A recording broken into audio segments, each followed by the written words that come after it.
தமிழ் சான்றோர்களுக்கு வணக்கம். நெகமம் கோபாலகிருஷ்ணன் பேசுகிறேன். ஆண்களின் பார்வையில் பெண்கள் அன்றும் இன்றும்.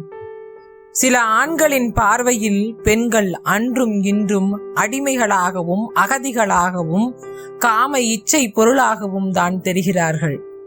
ஆம், பெண்கள் இன்று அனைத்து துறையிலும் முன்னேற, பெண்களுக்கு என்று தனி உரிமை கிடைக்க போராடிய பல நல்ல உள்ளங்கள் உண்டு. அவற்றில் முதல் முத்தாக மூல விருட்சமாக இருப்பவர் நம்முடைய முண்டாசு கவிஞன் பாரதி அல்லவா?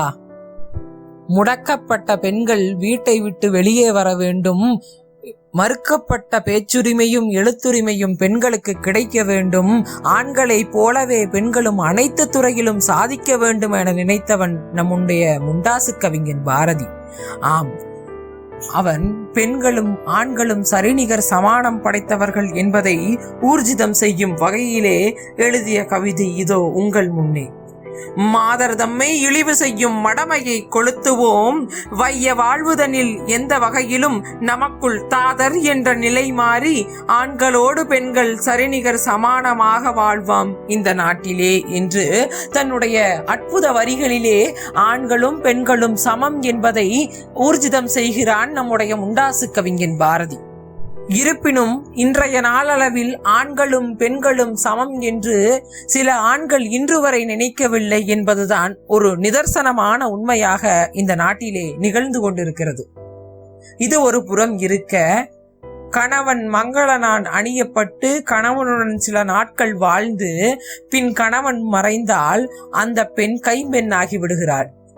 அவள் கழுத்திலே ஒளிவிட்டு கொண்டிருந்த அந்த மஞ்சள் நிறமுடைய அந்த மங்களனான் அறுக்கப்பட்டு அவளுடைய நீடூரிய திலகமானது அழியப்பட்டு மனம் பரப்பும் அந்த மல்லிகை பூவானது சிதறடிக்கப்பட்டு அவள் கை வளையல்கள் எல்லாம் நொறுக்கப்பட்டு அவளை ஒரு மூலையிலே ஒதுக்கி விடுகிறார்கள்.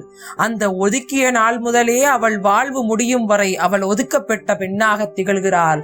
அன்றைய நாள் முதல் இன்றைய நாள் வரை என்னே ஒரு பெருமை என்று வியக்கும் வண்ணம் அல்ல, என்னே ஒரு பாவம் என்று அழுகும் வண்ணம் இந்த நிகழ்வுகள் எல்லாம் இருக்கிறது. இந்த நிகழ்வெல்லாம் இன்னும் மாறவில்லை.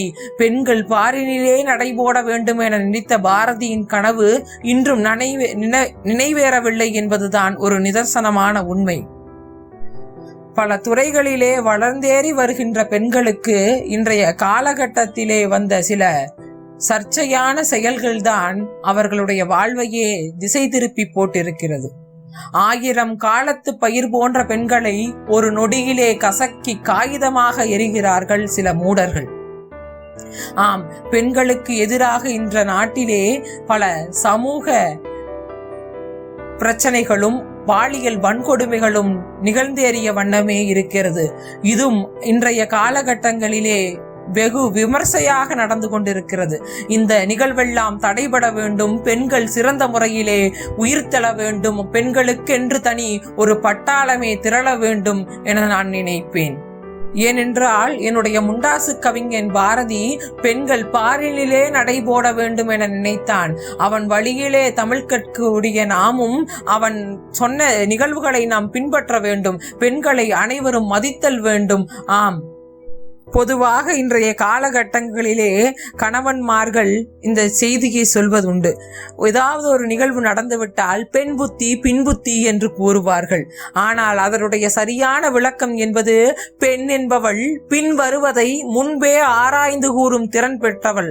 ஆம், அதனால்தான் பெண்ணுடைய புத்தி என்பது பின் புத்தி என்று ஊர்ஜிதமாகிறது. இத்தகைய பெண்கள் ஆண்களோடு சரிநிகர் சமானமாக வாழ வேண்டும் என்று நான் நினைக்கிறேன். ஆம், ஏனென்றால் கம்பராமாயணத்திலே ராமன் சீதையை தீப்புக ஏவியது அவள் மீது சந்தேகப்பட்டில்லை. அவளுடைய கற்பு என்பது இழந்து விட்டதோ, தன் கணவன் தன்னை தவறாக நினைத்து விட்டானோ என்ற ஐயத்திலே அவளுடைய மனம் கொந்தளித்து கொண்டிருந்தது. இந்த சமயத்திலே ராமன் தன்னுடைய மனைவி மனதளவிலும் கூட கவலை கொள்ளக்கூடாது என்று நினைத்துதான் அவளை தீப்புக ஏவினான். அதனால்தான் சீதை அந்த தீயிலிருந்து வெளிவந்தாள். இதன் மூலமாக ஒரு கணவன் மனைவியினுடைய காதல் என்பது வெளிப்படுகிறது. காதலை விட அவர் எந்த அளவிற்கு தன் மனைவிற்கு சரிநிகர் சமானமாக தன்னுடைய வாழ்வினை மேற்கொண்டார் என்பதை தெரிகிறது. எனவே ஆண்கள் பெண்களுக்கு சரியான ஒரு சமமான, தனக்கு நிகரான ஒரு பொறுப்பினையும் தனக்கு நிகரான ஒரு செயலையும் மேற்கொண்டு வாழ வேண்டும். ஆண்களும் பெண்களும் சரிநிகர் சமானம் படைத்தவர்களாக வாழ வேண்டும். பாரதியின் கனவு நனவாக வேண்டும் என கூறி விடைபெறுகிறேன். நன்றி, வணக்கம். இந்த வீடியோ பற்றிய கருத்துக்களை கமெண்ட் பண்ணுங்க. சேனலை மறக்காம சப்ஸ்கிரைப் பண்ணுங்க.